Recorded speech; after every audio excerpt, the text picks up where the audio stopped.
belief in this industry.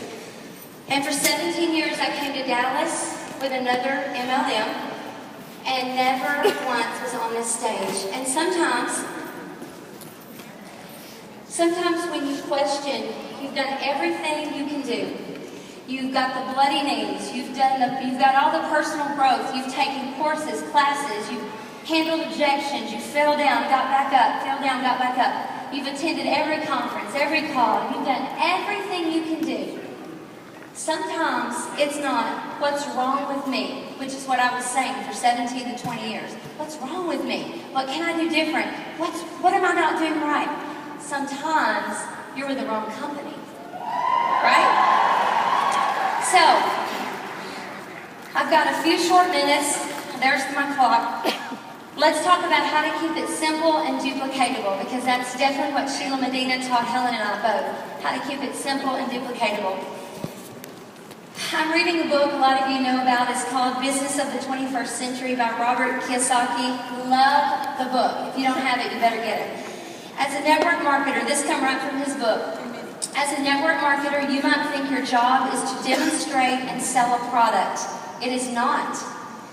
Your job is to communicate information, to tell a great story, and to build a network.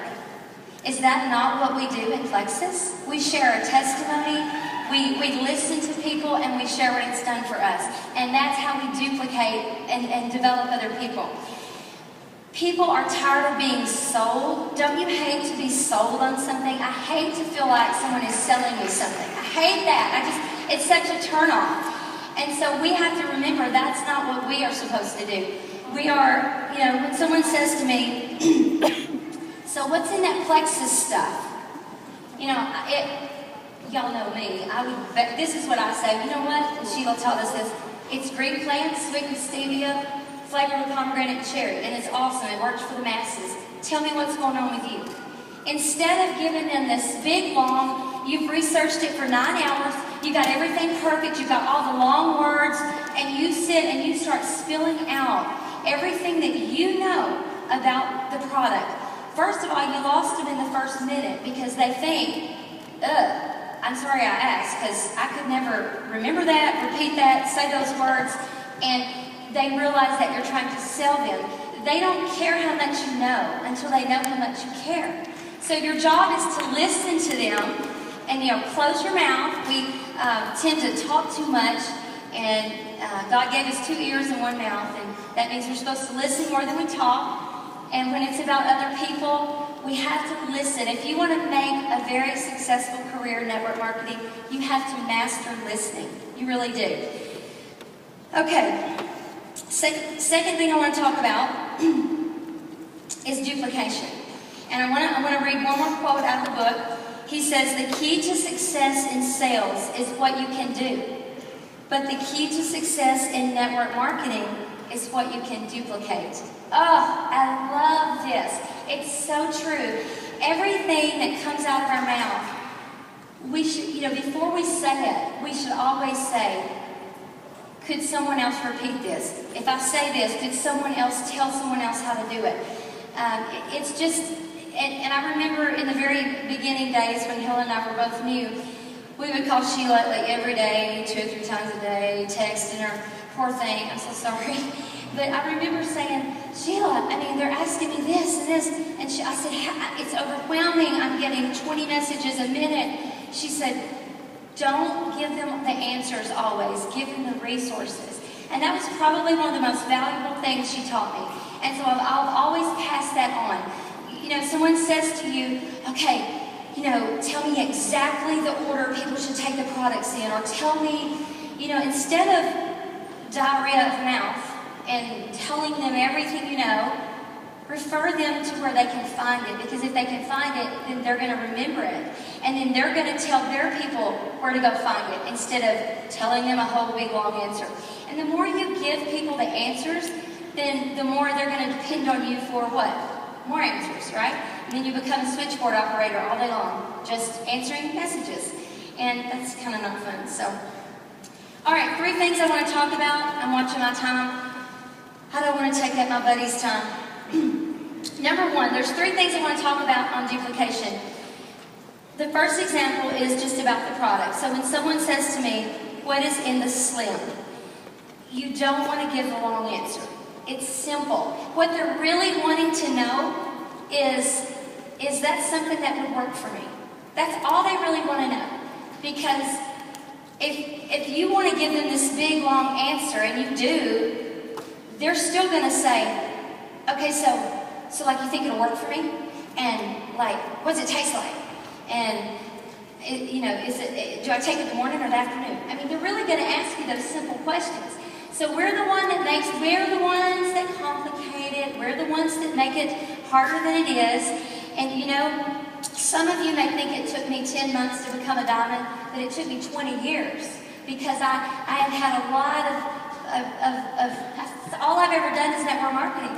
So I've had a lot of rejection, I've had a lot of experience, I've had a lot of no's, I've had a lot of what I thought were failures, which they're never failures. It's the reason I'm here is because of what I've learned in the other company. So never compare yourself to anyone else in their journey. But just remember to give them what they really want to know. Most of the time, they don't want to know the first thing they ask you. They have a bottom line. They have an underlying reason, really, for what they're asking you. How can it really help me? So give them the short answers. If they're negative, you know, you just say, it's probably not for you, and you move on because there's 10,000 other people who it is for and who want to know, right? How it can help them. So don't let other people get you down because they don't pay your bills, right? They do not pay your bills. The second thing I want to talk about on duplication is reimbursement of, you know, if you'll join my team, I'll reimburse your vocal kit. If you'll join my team, I'll buy your first month's PV. If you'll join my team, I'll, you know, buy you this and that and other. I'm not saying that's wrong to do that. I'm sure it's not against company policy, but what I am going to say about it is it's not very duplicatable because not everyone could do that. As a diamond, I could reimburse anybody's kids and anybody's, I could give away the moon. But what does that say to that new person? They go, okay, so how am I going to do that? And another thing that it can cause good people to do is it can cause really good, honest people who want to do the right thing, who maybe they're purchasing from an ambassador they've been loyal to, and then they see someone else offer that. It can tempt a really good person to do a really maybe not so moral thing. Because they should buy from the person they've been buying from. Correct? Correct? Correct. So I'm just saying that's not very duplicatable. I understand, you know, it's my anniversary, I want to offer this special today. But I see it all the time, and it's just something I wanted to point out. I'm not saying it's wrong, it's my opinion, but I just don't see it that it's very duplicatable. All right, the next thing I want to say is to be successful when you start the business, sometimes people think they need banners and business cards, which you do. That would be the minimal thing I would say for sure you need is business cards.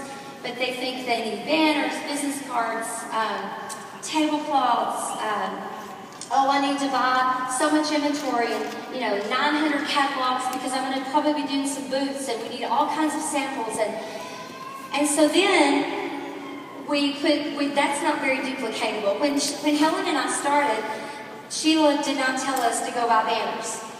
And I think I was almost an emerald. The month that I became emerald, Stacy and Carol and I went in thirds on our banners. Y'all remember that? We went in thirds on our banners. So I was doing events with no banners. And you can do that because we have a catalog. Well, we didn't at the time. We have products that you can read the ingredients. People do not care about all the fluff and stuff. It's great that we have it. It's a great tool, but it's not what you have to be successful. You have to have a dream in your heart. Doesn't matter the size of your town, aka town of 6,007 jewels. That does not matter. It's what's inside. So you don't need all the tools. They're great to have, but that's not duplicatable from the very beginning, okay? So if people do not think they can do what you do, they're not going to do it. And there's really about 1 out of 20 people are great salespeople. About 1 out of 20. So here's what I say to you. If you're great at this and you're a hot shot, maybe you need to tone it down a little bit and kind of be goofy a little bit sometimes. You know? Because then people go, hello, if she can do that, look at her. Did you see what if she can do that, I can do that, because I got more skills than that. It's okay to just be real. People want to work with people who are honest,